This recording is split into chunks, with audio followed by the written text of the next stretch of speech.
सर्वप्रथम म यस कार्यक्रमका आयोजक संस्था टुरिज्म रिसर्च एन्ड ट्रेनिङ इन्स्टिट्युटलाई विशेष धन्यवाद दिन चाहन्छु, जसले नेपालमा पर्यटन शिक्षा र संरचनाको कमी छ भनेर नेपालका सुगमदेखि दुर्गम हरेक क्षेत्रका विद्यालयहरूमा गई विद्यार्थीहरूलाई पर्यटनको महत्त्व बुझाउँदै हामी जस्ता कलिला बालबालिकाहरूलाई नेपालमा पर्यटनको अपार सम्भावना छ र यसलाई खोजौँ है भनेर सही बाटो देखाइरहनु भएको छ। 7औं शताब्दीका चिनिया पर्यटक हु एन साङलाई नेपालका पुराना पर्यटक मानिन्छन्। हामीसँग विश्वको 3 अर्ब जनसङ्ख्या भएका 2 छिमेकी राष्ट्रहरू छन्। ती 2 राष्ट्रहरूबाट हामीले 1-1 करोड मात्र पर्यटकहरू भित्राउन सक्यौं भने पनि हाम्रो देशमा कुनै पनि युवाहरू रोजगारका लागि कतै भौतारिनु पर्दैन। ती 2 करोडलाई नेपाल ल्याउने वातावरण सृजना गर्नका लागि हामीले हाम्रा युवाहरूलाई कूटनीति र रणनीतिमा सक्षम बनाउनु पर्छ। अहिले विश्वमा सबैभन्दा धेरै पर्यटकहरू घुम्न जाने ठाउँ भनेको फ्रान्स हो, जहाँ वर्षमा 10 करोड पर्यटकहरू घुम्न जान्छन्। नेपालमा भने वर्षको 10 लाखको हाराहारीमा मात्र पर्यटकहरू घुम्नका लागि भनेर आउँदछन्। नेपाली रोजगार बजारमा प्रत्येक वर्ष 5 लाख रोजगारको माग हुन्छ। तीमध्ये 4 लाख युवाहरू कि त अध्ययनका लागि कि त वैदेशिक रोजगारका लागि भनेर विदेश पलायन हुनुहुन्छ। हामीले पर्यटन क्षेत्रमा नै रोजगार सृजना गरेर ती 5 लाख युवाहरूलाई नेपालमै रोजगार सृजना गरेर उनीहरूलाई स्वदेशमै रोजगार प्रदान गर्न सक्छौं। अहिले नेपालमा पर्यटन सम्बन्धी पर्यटनका चुनौती, समस्याहरू र उपलब्धिहरूका बारेमा ज्ञान प्रदान गर्नका लागि धेरै पर्यटन सम्बन्धीका कलेजहरू स्थापित भइसकेका छन्। अहिलेको नेपालको पर्यटन सम्बन्धीको शिक्षा विश्व स्तरको छ, किनभने नेपालका पर्यटन सम्बन्धीका विद्यार्थीहरू इन्टर्नशिप गर्नका लागि दुबई, जापान, युरोप जस्ता देशहरूमा जाने गर्दछन्। युवाहरूले के सोचिदिनु भएन भने विदेशमा त पैसा रुखमा फल्छ र विदेश जानेहरूले फलेको पैसा टिप्ने मात्र काम हो। त्यस्तो होइन। हाम्रा धेरै दाइदीहरू विदेश जानु भएको छ। विदेशमा सफल बन्नका लागि धेरै मेहनत गर्नु भएको छ, पसिना चुहाउनु भएको छ र आफ्नो ज्यान जोखिममा पनि हाल्नु भएको छ। उहाँहरूले आफूलाई विदेशमा स्थापित गर्न लाग्दा उहाँहरू उतै पलायन हुनु भएको हो। फेरि अहिले पर्यटन व्यवसायको सीमा नै छैन। हामीले डिजिटल रूप मार्फत पनि धेरै यातायातहरू, बस, रेल, हवाई जहाज, पानी जहाज आदिको सेवा उपलब्ध गराएर पर्यटकहरूलाई विश्व घुमाउन सक्छौं, संसार देखाउन सक्छौं। हामी युवाहरूले ग्लोबल नीति अन्तर्गत विश्वका कुनै पनि पर्यटन सम्बन्धी संस्थाहरूसँग समन्वय गरेर विश्व पर्यटन बजारलाई आफ्नो कब्जामा ल्याउन सक्छौं। विश्व बैंकका अनुसार सन् 2023 र 24 मा कुल गृहस्थ उत्पादनमा पर्यटनको हिस्सा 11.1 ट्रिलियन अमेरिकन डलर रहेको छ। यो ज्यादै ठूलो धनराशि भए पनि हामी नेपालीहरूले यसको उपयोग गर्न सकिरहेका छैनौं। आज विश्वमा 10 तारे होटलहरू बनिसकेका छन्। हामी नेपालीहरूले पनि नेपालमा नै 10 तारे होटल बनाउने आँट किन नगर्ने?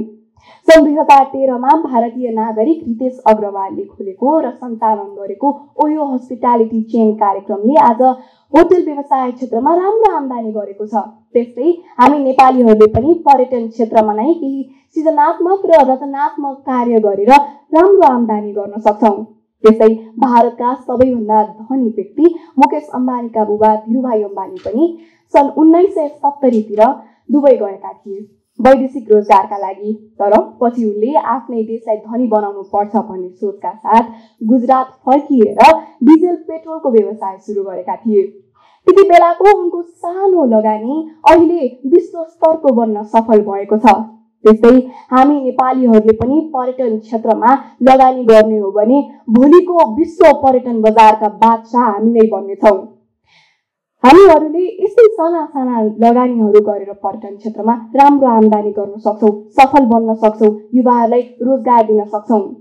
पर्यटन व्यवसाय भनेको एकदमै सौखिन व्यवसाय हो। यसमा सिजनलाई चिन्न सकियो भने हामीले बिना कुनै जोखिम आनन्दले व्यवसाय गर्न सकिन्छ। विकसित देशहरूका नागरिकहरू हाम्रो देशको कला, संस्कृति र सम्पदाहरू हेर्नका लागि भनेर हाम्रो देश आउँछन्। हामीले यी कुराहरूमा पर्यटकहरूलाई आकर्षित गर्न सकियो भने उनीहरूले आफ्नो देश फर्किएर इच वान टिच वानको सिद्धान्त लागू गर्नेछन्, जसमा उनीहरूले आफ्नो देश फर्केर अरू नागरिकहरूलाई पनि नेपाल घुम्न जाऊ भनेर भन्नेछन् र यसरी क्रमशः हाम्रो देशमा पर्यटकहरूको सङ्ख्यामा वृद्धि आउनेछ। अहिले नेपालबाट विदेश पलायन हुने युवाहरूलाई अध्ययनका लागि जाने र रोजगारीका लागि जाने गरी दुई समूहमा विभाजित गरिएको छ। यसलाई पनि मध्यनजरमा राख्दै हामीले नेपाललाई पर्यटन क्षेत्रमा विकसित बनाउन सकिन्छ। जसो अध्ययनका लागि जाने युवाहरूले अरू देशका नागरिकहरूलाई नेपाल घुम्न आउँदाका अथाह फाइदाहरूका बारेमा बताउन सक्दछन् र नेपाल घुम्न जाऊ भनेर प्रेरित गर्न सक्छन्। साथै रोजगारका लागि जाने युवाहरूले पर्यटकहरूको लगेज उठाइदिने, होटलहरूमा नेपालीपनको खाना खुवाउने र नेपालीपनको नृत्य प्रस्तुत गरेर मनोरञ्जन प्रदान गर्ने आदि। यसरी हामीले नेपालमा नै ती 5 लाख युवाहरूका लागि रोजगार सृजना गर्यौं भने कुन चाहिँ युवा होला त विदेश पलायन। मानिसहरू भनेको अरू जीवहरूभन्दा छुट्टै जीव हो। यसले आफ्ना 5वटा इन्द्रियहरूको मागलाई पूरा गर्न सक्यो भने सन्तुष्ट रहन्छ। जस्तो आँखाको मागलाई पूरा गर्नका लागि नयाँ नयाँ ठाउँ घुम्छ, नयाँ नयाँ ठाउँहरू हेर्नका लागि जान्छ। जिब्रोको माग पूरा गर्नका लागि 5 स्टार होटलमा गएर खाना खान्छ। दिमागको माग पूरा गर्नका लागि नयाँ ज्ञान र सिप सिक्न विदेश जान्छ। हामीले पर्यटकहरूको यी 5 इन्द्रियहरूलाई बसमा ल्याउने नीति कार्यक्रम बनाउन सक्यौं भने नेपालमा पर्यटकहरूको ओहिरो थाम्न सकिँदैन। हामीले यसरी नै डिजिटल रूपमा पनि र अरू धेरै प्रकारले पर्यटनमा हाम्रो देशलाई विकसित बनाउन सक्छौं। यसका लागि सरकारले पनि हामीलाई सहयोग गर्नुपर्छ। सरकारले भिसा प्रोसेस लगायत अन्य प्रोसेसहरू वा अन्य सुविधाहरू पनि उपलब्ध गराई हामीलाई सहयोग गर्नुपर्छ। साथै हामी युवाहरूलाई विश्व स्तरको ज्ञान, सिप, प्रविधि र पुँजी पनि उपलब्ध गराउनुपर्छ। युवाहरू विदेश पलायन हुनु भनेको कुनै अनौठो विषय होइन। दोस्रो विश्वयुद्धपछि दक्षिण कोरिया र जापानका युवाहरू पनि विदेश पलायन भएका थिए, तर पछि उनीहरूले आफ्नै देश फर्किनुपर्छ र आफ्नो देशलाई नै विकसित बनाउनुपर्छ भन्ने सोचका साथ आफ्नो देश फर्किए र आफ्नो देशलाई नै विकास गरे।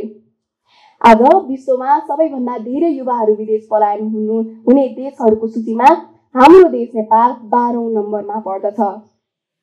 एउटा नागरिकले, एउटा युवाले विदेश गएर जीवनभर कमाउने पैसा र इज्जत कसरी पर्यटन क्षेत्रमा नै व्यवसाय गरेर छोटो समयमा कमाउन सक्छ भन्ने कुराको जानकारी लिन आजैदेखि स्थानीय सरकारसँग परामर्श सुरु गरौँ। यसका लागि पर्यटन व्यवसायजीहरूसँग पनि समन्वय गर्नुपर्छ। साथै सरकार र शैक्षिक संस्थाहरूले पनि विद्यार्थीहरूलाई सैद्धान्तिक ज्ञानहरू मात्र नभएर व्यावहारिक अभ्यासहरू पनि गराउन आवश्यक छ। अन्त्यमा म फेरि tourism research and training institute, tourism board र यहाँ उपस्थित सम्पूर्ण महानुभावहरूलाई धन्यवाद व्यक्त गर्दै आगामी दिनमा म यही केही सृजनात्मक काम गर्नेछु, आफ्नै देशमा पसिना चुहाउनेछु र यहीको माटोमा रमाउनेछु भन्ने बाचाका साथ बिदा हुन चाहन्छु। धन्यवाद।